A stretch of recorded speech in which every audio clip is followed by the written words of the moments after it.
With the years passing, Athena's become a more and more controversial character. And I mean, I'm happy, it means there's finally a conversation, but you know. And you know, it started to remind me of another character this has happened to. Because now she's trapped in this world between fan service and focus.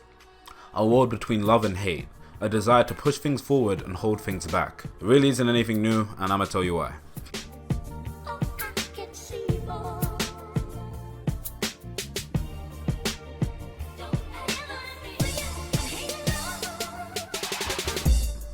I never really liked Athena.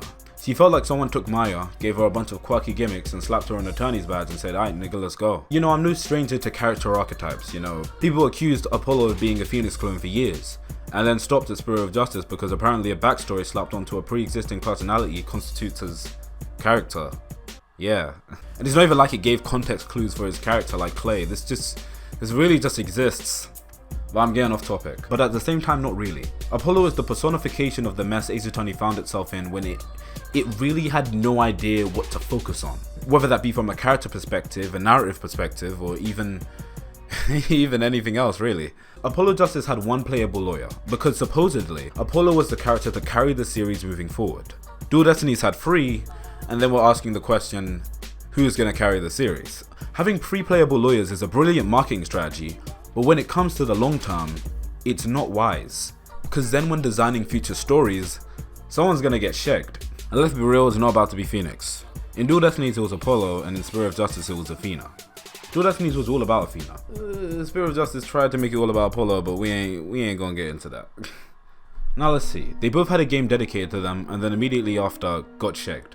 Now if we look at Apollo, we can make an informed decision, or an informed deduction, or whatever you want to call it, on what's going to happen to Athena. So what happened to Apollo? He got shagged, a last minute case that ties him to the story of the game which has no relation or reason for him to be attached to, a backstory for good measure, and then sent away to never be seen again. How hopeful. Now seeing as both characters are basically on the same trajectory, one can only assume if Athena were to be the focus of the next game, she'd get the exact same treatment. Now I have to ask people, is that really what you want? Do you really want them to tell a story about Athena being from Germany, you know, a lost descendant of the von Karmas? You know, at a certain point I have to ask, you know, how many contrivances can you really tolerate? How long do you think it will take until people realize that, you know, there might be an issue here? And you know, the worst part is, Athena's in an even worse position than Apollo, because at least he had a game to get his shit together. Athena came in the middle. And you know, I feel bad for Athena fans, and I really do, you know, empathize with their situation. You know, I know what it's like to have a character you like be thrown in the dust so quickly. But at the same time, I don't. It's hard to have empathy when there's one crucial difference between Apollo and Athena. One needed to exist, and the other didn't. This isn't a statement on the people that like the character of Athena, and it's more a statement on her conception as a whole, but it really didn't need to happen. In between stories, in between arcs, during this crucial transition, you know, she's an isolated event that divides the series of its focus, its new direction and approach to the newer titles. My point is, how do you empathize with a poor decision? Apollo Justice wasn't a poor decision, Athena was. No matter how you slice it, you know, it's true. You know, I like things about Athena. I like that, you know, unlike Trucy, she has a unique relationship with Apollo. You know, they're co-workers arguing like an old married couple as opposed to a brother and sister. Apollo has nothing to prove, and neither does Phoenix, but Athena does because she has like 2 people ahead of her. They're not Phoenix and Maya clones, they're their own thing. But really, you know, that's it. Athena doesn't really bring much new to the table. She doesn't even have an established independent relationship with Trucy. She's just so isolated from everything. Her power is basically just a perceiving it, and the story elements brought with her only serve to break the threads of Apollo Justice. The game, not the character. I mean, maybe you can say the character too, but you know. At a certain point, you really have to ask, why is this character here? Was it so they could market a new character, a new power, playing as 3 lawyers? You know, did they not care? What kind of cognitive malfunction went into making such a short-sighted decision? You can like Athena. I like things about Athena. But when you get right down to it, you know, ignoring the politics of her being a Mary Sue, or you know, the story or her personality or whatever, you know, it's all really irrelevant. At the core of it all, at the core of my cynical apathy for Athena's character, is me questioning her very existence.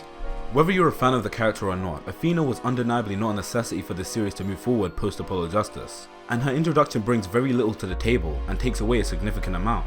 Athena had no place in the series. That's the hard truth. She never had it and lost it, she just never had it. And knowing that, and knowing the damage she caused, I fail to sympathize with the idea of the next title not focusing on her. But at the same time, maybe that's what people need. Maybe people need to see this happen one more time, just to get a sense for where we are. Whether it be an Athena Spirit of Justice or another Phoenix Wright title, I think if this next title continues the main continuity, it will open people's eyes to the situation we're currently in. It has been 10 years and nothing has changed.